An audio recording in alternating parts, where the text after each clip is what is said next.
vous disiez que le Hezbollah, en général, assume, mais là, elle nie être à l'origine de ce tir, même si l'armée a indiqué que la roquette était un modèle iranien détenu uniquement par le Hezbollah. Anthony Blinken, ce matin, dit également que toutes les indications qu'ils ont à leur portée montrent que ça a bien été tiré par le Hezbollah. Termina, pourquoi le Hezbollah joue ce jeu-là C'est un engrenage donc, qui jusqu'à présent a pu être d'une certaine manière évité et dont on ne sait pas s'il pourra encore être évité. Parce que il y a plusieurs fronts en réalité. Donc il y a le front nord, il y a le front sud avec Gaza, il y a le front nord avec le Liban, il y a les Houthis et puis il y a aussi, d'ailleurs, ne l'oublions pas, il y a eu l'Iran aussi, donc qui est intervenu aussi, ne l'oublions pas, en avril directement, on l'a un peu sorti de notre esprit, mais il y a eu quand même un affrontement direct au mois d'avril entre Israël et l'Iran qui a été encadré. Tout ceci, jusqu'à présent, est resté quand même assez encadré. Parce que, en effet, aucun des acteurs, en réalité, n'avait intérêt à un embrasement général. Mais, vous savez, dans ce genre de situation, on ne sait pas quel facteur peut déclencher un embrasement général. Et là, il y a tellement de facteurs qui interviennent. Alors, je ne sais pas si c'est cette frappe en particulier ou d'autres événements, mais il y a un risque, sans oublier d'ailleurs, n'oublions pas la Cisjordanie, qui est en soi un front intra-israélien, enfin, disons du moins un front dans les territoires occupés, qui là aussi, rappelez-vous ce qu'on disait le 7 octobre, tous ces fronts vont s'ouvrir simultanément. Et finalement, il y a eu au fond on va dire un calme, enfin calme relatif, mais une retenue en tout cas. Une retenue et dans laquelle les principaux acteurs. Alors on ne sait pas très bien ce qu'a fait la Russie, mais bon, la Russie a toujours dit nous appelons les partis à la retenue. Ce qui est sûr, c'est que les États-Unis ont encouragé, ont fait pression sur Israël pour ne pas surréagir. Mais je crois d'ailleurs que ce n'est pas leur intérêt de surréagir. Mais alors, regardons ce qui se passe du côté de l'Iran. En tout cas, l'Iran met en garde Israël contre les conséquences d'une attaque au Liban. C'est le ministre iranien des Affaires étrangères qui le dit. Toute action... Israël serait responsable des conséquences et des réactions imprévisibles à un tel comportement stupide. Alors, sans go de l'Iran, général, il n'y a pas non plus d'embrasement dans la région. Oui, comme le dit l'ambassadeur Pierre Ménard, c'est très intéressant de voir la réaction de l'Iran. C'est la première fois dans l'histoire qu'ils attaquaient directement, il y a quelques mois, Israël. Il faut surtout évidemment que ça ne s'embrasse pas. Mais c'est une réaction presque normale. Le Hezbollah est cité, l'armement est iranien. Donc les Iraniens se sentent évidemment concernés. Israël veut réagir, a toujours réagi à ce genre d'attaque terroriste. Qu'est-ce que ça va donner ? De toute manière, c'est pas l'intérêt d'Israël que d'ouvrir un nouveau front au nord, un front totalement ouvert, même s'il y a des actions quotidiennes de part et d'autre. Je rappelle qu'il y a 3 mois, il y a eu en réponse à 60 roquettes et 5 ou 6 missiles qui avaient été envoyés par le Hezbollah, une très forte réaction aérienne et d'artillerie par Israël qui avait détruit des sites militaires du Hezbollah parfaitement ciblés. Depuis, il n'y a pas eu de réaction aussi forte, mais on peut envisager qu'il y ait une réaction relativement significative. Il faut évidemment éviter que ça déborde. Oui, et on en saura sans doute plus dans les prochaines heures, parce qu'un cabinet de sécurité se réunit aux alentours de 15 heures, en Israël. Anne-Kras, vous vouliez réagir ? Oui, je voudrais souligner la coïncidence, la correspondance entre ce qui vient de se passer et la réception de Netanyahou aux États-Unis. On est quand même obligé de remarquer cela. En plus, c'est une roquette qui est tombée sur un territoire en principe occupé et habité par des Druzes, comme on vient de le dire, et non pas par des Israéliens. Mais c'est un territoire annexé par Israël. Et il y a des Druzes israéliens. Voilà. Il y en a aussi qui ne le sont pas. Oui, il y en a très peu. Mais ce qui m'interpelle, moi, c'est la coïncidence du timing, de la chronologie de cet événement. Netanyahou s'en va des États-Unis un peu plus rapidement qu'il ne l'avait prévu, étant donné la réception finalement assez désagréable qu'il a obtenue. y compris de la part de la nouvelle candidate démocrate, je dis un tout petit peu moins désagréable enfin un petit peu plus désagréable que d'habitude, mais enfin il y a quand même des personnages très importants du Congrès, notamment Nancy Pelosi, qui était une ardente soutien d'Israël, qui a condamné le discours de Netanyahou en des termes absolument catégorique, en disant que c'était une des pires choses qu'elle avait jamais entendues. Sur ce, Netanyahou, cet incident arrive et Netanyahou est obligé de se rendre le plus vite possible en Israël pour gérer tout cela. Alors, qui avait intérêt à précipiter cet événement ?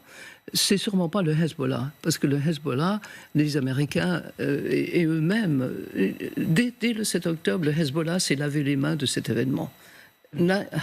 Nasrallah a fait comme ça, je me lave les mains, c'est bien les amis, il avait complimenté malheureusement le Hamas, mais il a dit c'est pas moi, je n'en savais rien. Il a toujours montré qu'il ne voulait pas de guerre avec Israël maintenant, et il y a une chose qui est certaine, c'est que les États-Unis ne veulent pas qu'Israël franchisse cette ligne rouge d'attaquer le Liban.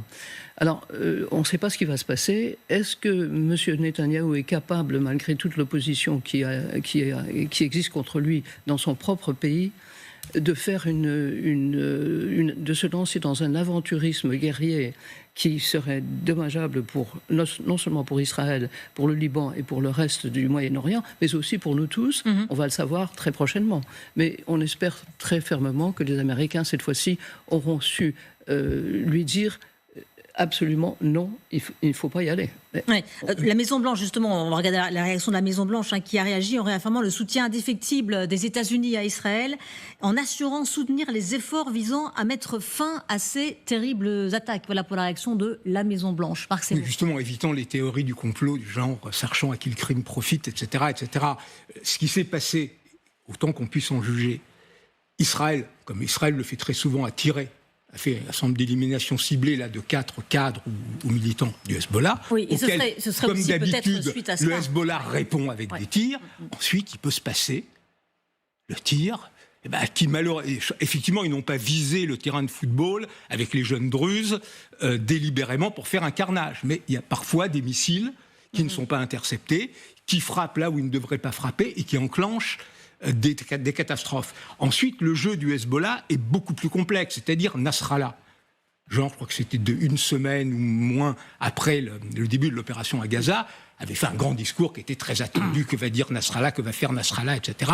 Nasrallah avait fait une performance où je mets au défi qui que ce soit de comprendre ce qu'il a dit. Il a dit, nous sommes prêts à la guerre, mais nous ne voulons pas la guerre, mais si derrière moi on nous impose la guerre, nous la ferons, mais en même temps nous ne la voulons pas et nous sommes solidaires du Hamas. Donc c'était un espèce de galimatia. Ouais. Depuis, cette espèce d'équilibre a tenu. Alors effectivement, on peut arriver à un moment où cela dégénère. Il y a des tentations en Israël de certains des plus radicaux, non seulement d'aller à la confrontation avec le Hezbollah, mais aussi avec l'Iran. Il ne faut pas oublier que l'Iran continue, pendant cette crise, son programme nucléaire. Israël a toujours considéré comme un risque existentiel la possession de l'arme nucléaire par Téhéran. Il y avait eu, justement, on en parlait tout à l'heure, pour la première fois des raids, enfin des tirs de missiles lancés directement du territoire iranien sur Israël en avril, et des drones, parce que l'Iran réagissait à une suite d'élimination de ces cadres de très haut niveau des gardiens de la révolution. Oui, mais tout en lançant une riposte, on va dire, qui a été arrêtée et qui n'avait pas beaucoup de chance. Justement, là-dessus, il y a deux versions. Il y a ceux qui disent que c'était une riposte qui avait été faite pour faire beaucoup de bruit, mais pas pour faire beaucoup de dégâts. D'autres montrent que non. Qu'en réalité, s'il n'y avait pas eu l'opération menée d'interception, y compris avec le soutien de tous les alliés, à commencer par les États-Unis, etc., ça aurait pu faire des dégâts. Donc on est dans une situation extrêmement incandescente. Le risque de guerre est peut-être plus fort que jamais. Et effectivement, c'est une guerre qui serait avec l'Iran, avec tout ce que ça implique. Oui, et justement, mais est-ce que le Hezbollah peut agir seul, sans l'accord de l'Iran ? Tout à l'heure, vous aviez le Hezbollah a une marge, bien sûr. Mais le Hezbollah et de toutes ces proxys, comme on les appelle, c'est-à-dire ces milices manipulées par Téhéran, celle qui est, d'une certaine façon, y compris pour des raisons historiques, politiques, etc., la plus proche de Téhéran. Oui, et religieuse. Et religieuse, la plus proche de Téhéran. Oui. Mais le Hezbollah, et je terminerai là-dessus, n'oublie pas qu'il est un parti libanais, qu'il est même aujourd'hui la principale force politique au Liban. Et là-dessus, il y a quelque chose qui, effectivement, fait qu'il a son propre agenda. Oui. Pierre Ménard. Oui, en fait, pour revenir à l'intervention de Nasrallah, moi je l'avais trouvé plutôt assez clair. Dire, en gros, c'était, bon, évidemment, il y avait des rappels sur le thème, on peut, on pourrait, on a la capacité, etc. Mais enfin, la conclusion, c'était on n'y va pas. On ne veut pas s'en mêler. Mais on pourrait y aller. Pourrait, oui, mais en fait, donc, moi je suis tout à fait d'accord sur le fait que jusqu'à présent, ce qui a guidé le Hezbollah dans cette affaire, c'est son caractère libanais, malgré tout, avant tout. Et il ne faut pas oublier quand même que s'il y avait un conflit au nord, c'est-à-dire au Liban, 2006, ça a été terrible, mais aujourd'hui, le Liban est dans un état encore plus épouvantable qu'en 2006. Et ce serait certainement terrible pour une population qui, déjà, aujourd'hui, rencontre des épreuves très difficiles. Donc c'est pour ça que le Hezbollah, avec probablement l'accord tacite de l'Iran, jusqu'à présent, ne s'est pas impliqué au-delà du strict, on va dire, de la stricte riposte, des stricts échanges qui ont traditionnels, on va dire. Qu'est-ce qui pourrait le changer? Donc soit une instruction de l'Iran, mais on a vu, c'était ce qui a été dit est juste, c'est-à-dire que l'Iran, quand il est intervenu, massivement malgré tout, avec des drones, quand il est intervenu, c'est parce qu'en effet, il a été frappé. Ses dirigeants ont été frappés.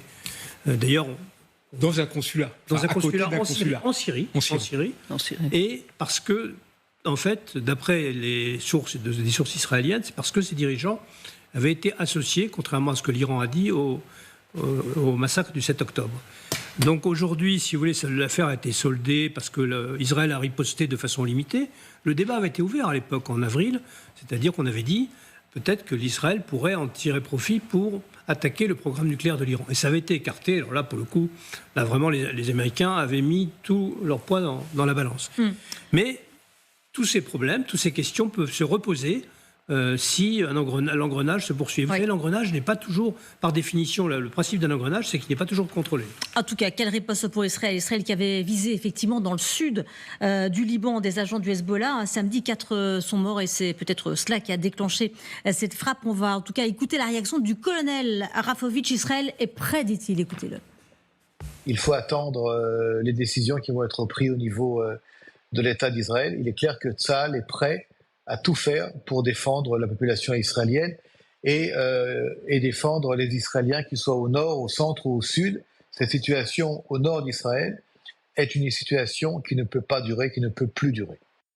Voilà, Israël qui a déjà commencé à riposter tôt ce matin, puisque des caches d'armes auraient été visées, ainsi que des infrastructures terroristes, selon l'armée israélienne, à la fois dans le sud du Liban, mais aussi plus profondément dans le territoire général. Qu'est-ce qui pourrait se passer dans les prochaines heures ? À l'image de ce qui s'est passé ce matin, c'est-à-dire que les renseignements israéliens font un ciblage, un pré-ciblage de tous les endroits où le Hezbollah peut avoir soit des stocks de roquettes, d'armement ou des concentrations de membres du Hezbollah. Et c'est l'aviation, en fait, essentiellement, qui va cibler ça et qui fait des tirs. Alors, c'est un peu la riposte qui avait eu lieu à l'époque contre l'Iran, qui avait été, comme vous disiez, monsieur l'ambassadeur, très justement, parfaitement calibré pour éviter un débordement que personne ne voulait, grâce à une pression des États-Unis extrêmement importante. Là, je pense qu'on peut avoir le même genre de choses, c'est ce qui commence. Ce qui m'interpelle, c'est la dernière phrase du colonel Olivier Rafovitch, en disant « ça ne peut plus durer ». Ça, j'aime pas trop ces dernières phrases, parce que ça veut dire qu'il peut y avoir un engrenage plus important, ou une escalade plus importante dans la réaction d'Israël. C'est ce qu'il va falloir surveiller dans les heures qui viennent.